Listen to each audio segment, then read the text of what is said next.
Iran Israel സംഘർഷം Bahrain, Qatar, UAE എന്നിവിടങ്ങളിൽ സ്ഫോടന ശബ്ദങ്ങൾ കേട്ടതായും സൈനിക താവളങ്ങൾ ലക്ഷ്യമിട്ട് നീക്കങ്ങൾ നടക്കുന്നതായും അന്താരാഷ്ട്ര മാധ്യമങ്ങൾ റിപ്പോർട്ട് ചെയ്തു. ഈ ഒരു സാഹചര്യത്തിൽ UAEയിലെ പ്രവാസികൾ വലിയ ആശങ്കയിലാണ്. എന്നാൽ ആരും പരിഭ്രാന്തരാകേണ്ട ആവശ്യമില്ല. അധികൃതരുടെ നിർദ്ദേശങ്ങൾ പാലിച്ച് എല്ലാവരും സുരക്ഷിതരായിരിക്കണം. കൂടാതെ ബഹ്റൈനിലെ US നാവികസേനയുടെ 5ാം കപ്പലിന്റെ ആസ്ഥാനം ലക്ഷ്യമിട്ട് ആക്രമണങ്ങൾ ഉണ്ടായതായാണ് സൂചന.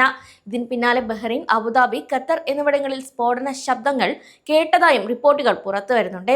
ഖത്തറിലെ താമസക്കാർക്ക് ഇതിനകം തന്നെ മൊബൈൽ ഉപകരണങ്ങളിൽ ജാഗ്രതാ നിർദ്ദേശങ്ങൾ ലഭിച്ചു കഴിഞ്ഞു. സൈനിക താവളങ്ങൾക്ക് അടുത്ത് താമസിക്കുന്നവർ സുരക്ഷിതമായ ഇടങ്ങളിലേക്ക് മാറണമെന്നും വീട്ടിനുള്ളിൽ തന്നെ തുടരണമെന്നുമാണ് നിലവിൽ അധികൃതർ നൽകുന്ന നിർദ്ദേശം.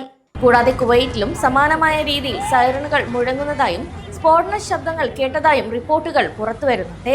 അബുദാബിയിലും ദോഹയിലും സ്ഫോടന ശബ്ദങ്ങൾ കേട്ടതായി പറയപ്പെടുന്നുണ്ടെങ്കിലും UAEയിൽ ഇതുവരെ നാശനഷ്ടങ്ങളോ അപകടങ്ങളോ ഔദ്യോഗികമായി റിപ്പോർട്ട് ചെയ്തിട്ടില്ല.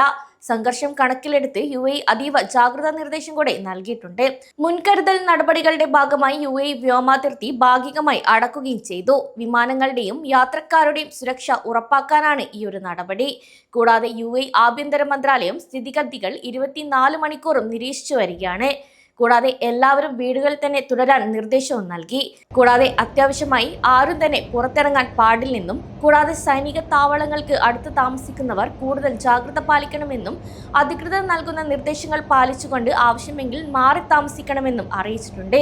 ഇതിനോടകം തന്നെ ബഹ്റൈൻ പോലുള്ള രാജ്യങ്ങളിൽ പൗരന്മാരോട് സുരക്ഷിത സ്ഥാനങ്ങളിലേക്ക് മാറാൻ അധികൃതർ ആവശ്യപ്പെട്ടു.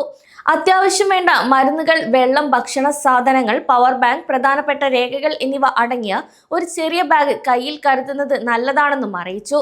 കൂടാതെ എല്ലാ യാത്രകളും ഒഴിവാക്കണമെന്നും മേഖലയിലെ സാഹചര്യം മാറിക്കൊണ്ടിരിക്കുന്നതിനാൽ അധികൃതർ നൽകുന്ന ഓരോ നിർദ്ദേശവും പാലിക്കണമെന്നും വ്യക്തമാക്കി.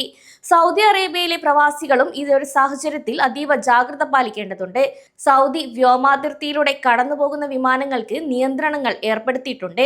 ഗൾഫ് രാജ്യങ്ങളിലെ ഗവൺമെന്റുകൾ തങ്ങളുടെ പൗരന്മാരുടെയും താമസക്കാരുടെയും സുരക്ഷ ഉറപ്പാക്കാൻ എല്ലാ സജ്ജീകരണങ്ങളും ഒരുക്കിയിട്ടുണ്ട്. നിലവിൽ വലിയ അപകടങ്ങളൊന്നും UAEയിലോ സൗദിയിലോ റിപ്പോർട്ട് ചെയ്തിട്ടില്ല. എങ്കിലും മേഖലയിലെ സാഹചര്യം മിനിറ്റുകൾക്കുള്ളിൽ മാറിക്കൊണ്ടിരിക്കുന്നതിനാൽ അധികൃതർ നൽകുന്ന ഓരോ നിർദ്ദേശവും ഗൗരവത്തോടെ കണ്ട് പാലിക്കണം. കൂടാതെ നോർക്ക ഹെൽപ്പ് ഡെസ്കും ആരംഭിച്ചു.